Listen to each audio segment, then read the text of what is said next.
సిద్దిపేట జిల్లా బెజ్జంకి మండల కేంద్రంలో స్వర్గీయ ఇందిరాగాంధీ జయంతి ఉత్సవాలు మండల కాంగ్రెస్ పార్టీ నేతలు ఘనంగా నిర్వహించారు.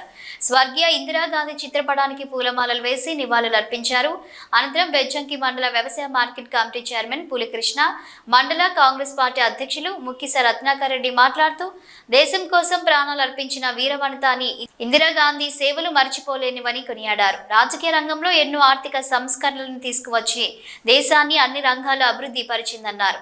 ఈ కార్యక్రమంలో AMC chairman Pulikrishna, vice chairman Chiliveri Srinivasareddy, మండల కాంగ్రెస్ పార్టీ అధ్యక్షులు ముక్కిస రత్నాకర్ రెడ్డి, అక్కరవేణి పోచయ్య, కొంకటి రాములు, శానగొండ శరత్, గూడెల్లి శ్రీకాంత్, పైడిపల్లి శంకర్, ఎర్రల రాజు, బండిపల్లి శ్రీనివాస్, బోనగం రమేష్ తదితరులు పాల్గొన్నారు.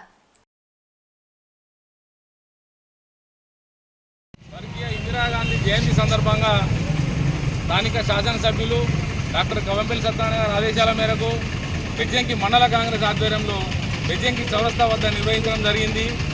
ఆ రోజు ఈ దేశ భారత తొలి మహిళా ప్రధానమంత్రిగా ఈ దేశంలో టెర్రరిజం ఉండొద్దని చెప్పి టెర్రరిజానికి వ్యతిరేకంగా ధైర్యంగా తన ప్రాణానికి అపాయం ఉందని తెలిసి కూడా ధైర్యంగా ముందుకు సాగి తన ప్రాణాన్ని తృణప్రాయంగా వదిలిపెట్టిన వీర వనిత స్వర్గీయ ఇందిరాగాంధీ గారు. ఆ రోజుల్లో ఇండియా అంటే ఇండియా, ఇండియా అంటే ఇండియా అని పిలుచుకున్న గొప్ప మహిళ ఇందిరాగాంధీ గారు.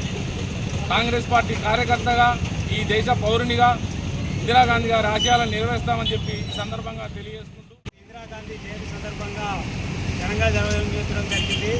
భారతదేశ తొలి మహిళా ప్రధానమంత్రిగా, అలాగే ఐరన్ లేడీ, ఉక్కు మనిషిగా పిలువబడ్డ శ్రీమతి ఇందిరాగాంధీ గారు. ఇందిరాగాంధీ అంటేనే ఇందిరా కాంగ్రెస్ లాగా, ఇందిరా అంటే ఒక ముద్ర, కాంగ్రెస్ పార్టీలో ఒక ముద్ర, చెరగని ముద్ర వేసుకున్న శ్రీమతి ఇందిరాగాంధీ గారు తొలి మహిళా ప్రధానిగా, అలాగే తొలి భారత రత్న అవార్డు తీసుకున్న మహిళగా దేశానికి ఎనలేని సేవలు చేసి ఉక్కు మనిషిగా ఎదిగినారు.